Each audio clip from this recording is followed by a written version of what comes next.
Amarkantak one में एक पेड़ के नीचे रानी चींटी का घर था। एक बार अमरकंटक वन में अकाल पड़ा। उसकी वजह से जीव जंतुओं को खाना मिलना भी मुश्किल हो गया। रानी की सारी सेना, सारे ही परिवार के सदस्य उस अकाल में मर गए। रह गई अकेली रानी चींटी। पहले तो रानी बड़ी ही उदास उदास रहती थी। फिर एक दिन वह सोचने लगी कि जो मुसीबत आने वाली है वह तो आएगी ही। आपत्ति को यदि हंसते हंसते सहा जाए तो कठिनाई कम होती है। मुसीबत में साहस खोने पर और अधिक परेशानी ही बढ़ती है। फिर मैं अपना धैर्य क्यों खोऊं? जीना है तो हंसते हंसते ही जीऊं, बहादुरी से जीऊं। जो होना था वह तो हो ही गया है। रानी ने यह भी सोचा था कि वह अमरकंटक छोड़कर और कहीं चली जाए। यहाँ परिवार का कोई और सदस्य तो बचा नहीं है। उल्टे यहाँ रहने से मित्रों की याद और सताती रहती है। रानी चींटी अपना घर छोड़कर चल दी। चलते चलते वो अमरकंटक वन से बहुत दूर चली गई। रास्ते में उसने अनेक नगरों को पार किया। शहर की हलचल में रानी का मन लगना लगता था, इसलिए उसने सतपुड़ा की पहाड़ियों पर निवास करना ही पसंद किया। एक दिन सुबह सुबह रानी सतपुड़ा के पहाड़ी प्रदेश पर पहुंची। रानी के प्रवेश करते ही एक चींटी मिली। वह कहने लगी, तुम कहाँ से आ रही हो बहन? लगता है बड़ी थकी हुई हो। आओ मेरा आतिथ्य स्वीकार करो। रानी बतलाने लगी, मैं अमरकंटक वन से आ रही हूँ। कई दिनों से लगातार यात्रा कर रही हूँ। मेरे सभी संबंधी मर चुके हैं। अब तो तुम मेरी सहेली ही बन जाओ, जिससे मुझे भी कुछ राहत और खुशी मिलेगी। दूसरी चींटी कहने लगी, तुम्हें अपनी सहेली बनाकर मुझे भी खुशी होगी। मुझे संगीता कहते हैं। चलो तुम मेरे घर चलो, वहीं पर रहना। रानी ने आगे बढ़कर अपना मुंह संगीता के मुंह से मिलाया और दोनों मित्र बन गई। घर पहुंचकर संगीता ने एक विशेष प्रकार की ध्वनि की। तब उसकी सारी सेना और परिवार के लोग इकट्ठे हो गए। संगीता ने उन सभी से अपनी नई सहेली का परिचय कराया। सभी रानी से मिलकर बड़े ही खुश हुए। अब रानी और संगीता साथ साथ रहने लगी। वे साथ साथ काम करती थीं और साथ साथ ही घूमती थीं।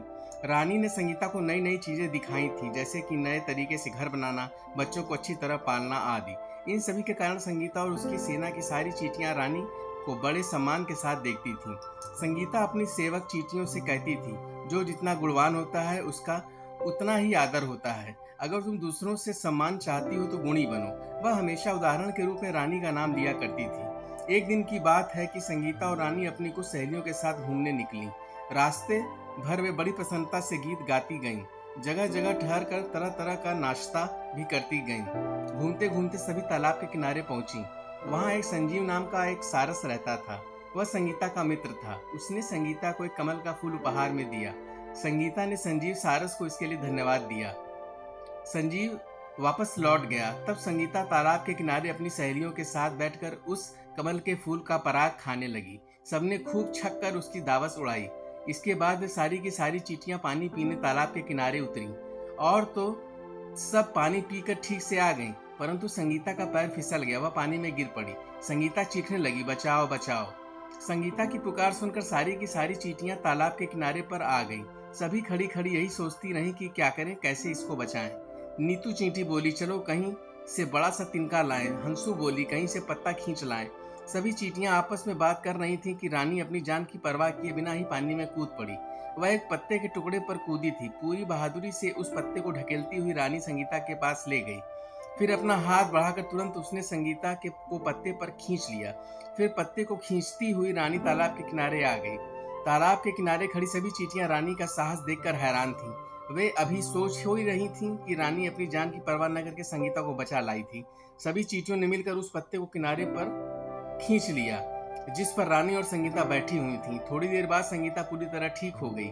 रानी का उपकार देखकर संगीता की आंखों में पानी भर आया था। वह रानी के गले से लिपटते हुए बोली, बहन, आज तुमने स्वयं को खतरे में झोंक कर भी मेरे प्राणों की रक्षा की है। यदि मुझे पानी में तनिक भी देरी हो जाती तो मेरा मरा हुआ शरीर ही शेष रहता। ऐसा न कहो संगीता बहन, पूरी बात मुंह से नहीं निकालते। अपने एक हाथ को संगीता के मुंह पर रखकर रानी कह रही थी, मित्र की सहायता करना मित्र का धर्म है। जो समय पड़ने पर मित्र की सहायता नहीं करता वह सच्चा मित्र नहीं हुआ करता। वह तो मित्र होने का बहाना मात्र ही करता है। तुम्हारे लिए जो कुछ भी मैंने किया था वह तो मेरा कर्तव्य था। वह सब तो मुझे करना ही चाहिए था। अब संगीता की समझ में आ गया था कि वास्तव में उसकी सच्ची मित्र कौन है। सारी सहेलियों के रहते हुए भी संगीता के आज निश्चित ही प्राण चले जाते यदि रानी न होती। उस दिन से उसके मन में रानी के प्रति आदर सम्मान की भावना और अधिक बढ़ गई थी। अब संगीता की सहेलियों की समझ में भी यह बात आ गई थी कि मित्र की मुसीबत में पड़ने पर अपने प्राणों की परवाह न करके उसकी रक्षा करनी चाहिए।